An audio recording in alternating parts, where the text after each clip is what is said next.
Hello everyone, I hope you all are fine and are doing well. We have completed the third chapter, that is factors and multiples. Now let's quickly revise the chapter with the help of a mind map. This is the mind map of today's chapter. The chapter name is factors and multiples. We started the chapter by learning about the meaning of factors and multiples and its properties. Now what is a factor?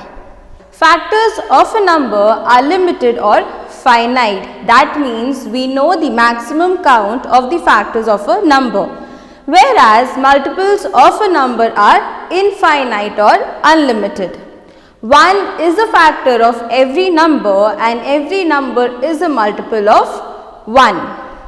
Factors of a given number are either less than or equal to the given number, whereas multiples of a given number are always greater than or equal to the given number. Next we learned about the divisibility test, and under that we learned about divisibility rules of 2, 3, 4, 5, 6, 7, 8, 9, 10, 11, 12, 15, 18 and 25. Now let's learn about the divisibility rules in detail. So here we have the divisibility rules. First let's talk about the divisibility rule for 2, 5 and 10. Now when we have to check whether the number is divisible by 2, 5 or 10, we always look at the digit on the ones place. Now for a number to be divisible by 2, the digit on the ones place should be a even number. Okay, that is it should be 0, 2, 4, 6 or 8. Now for a number to be divisible by 5, the digit on the ones place should be 0 or 5, and for the number to be divisible by 10, the digit on the ones place should always be 0. So a number which is divisible by 10 will always be divisible by 5. Next let's look at the divisibility rule for 3 and 9. Now to check whether a number is divisible by 3 or 9, we first find the sum of the digits in the given number, and then we check whether the sum is divisible by 3 or whether the sum is divisible by 9. Next we have the divisibility rule for 4 and 8. To check whether a number is divisible by 4, we look at the last two digits of the given number. We check whether the last two digits is exactly divisible by 4 or not. If it is divisible, then the entire number will be divisible by 4. To check whether the number is divisible by 8 or not, we always look at the last three digits of the given number. If the last three digits is divisible by 8, then the entire number will be divisible by 8. Next, we have the divisibility rule for 6, 12, 15, 18 and 25. Now for these numbers, the divisibility depends on the other two numbers. For the divisibility rule for 6, or for a number to be divisible by 6, the number should be divisible by both 2 and 3. For a number to be divisible by 12, the number has to be divisible by 3 and 4. For a number to be divisible by 15, it should be divisible by both 3 and 5. For 18, it should be divisible by 2 and 9, and for a number to be divisible by 25, the last two digits should be either 25, 50, 75 or 100. Now let's talk about the divisibility rule for 7. So to find whether a number is divisible by 7 or not, what we do, we first take the last digit of the given number. We multiply the last digit by 2. Whatever answer you are obtaining, you will subtract that number with the remaining digits. Now after subtracting, the number you obtain should be either 0 or it should be divisible by 7. Next we have the divisibility rule for 11.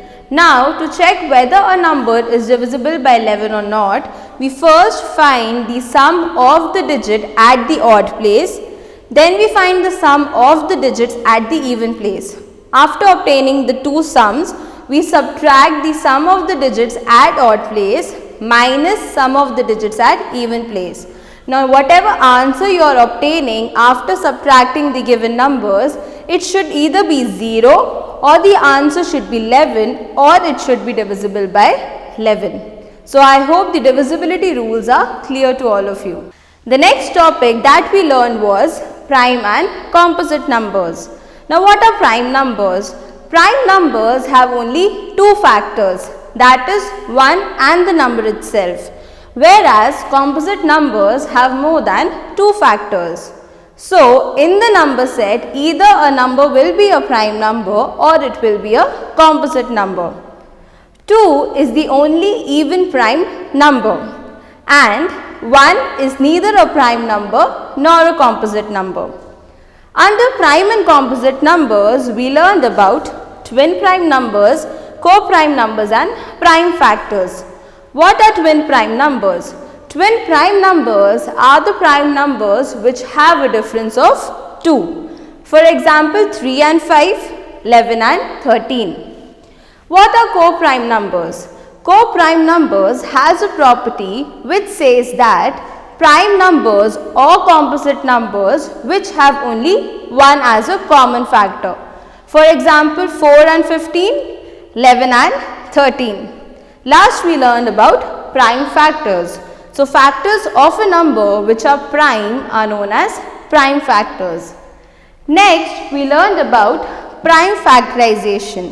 Under that we learned about two methods to find or do prime factorization, that was the factor tree method and the division method.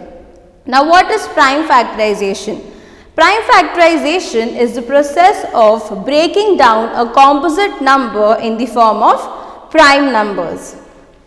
Next we move to the topic of highest common factor, which is also known as HCF of a number.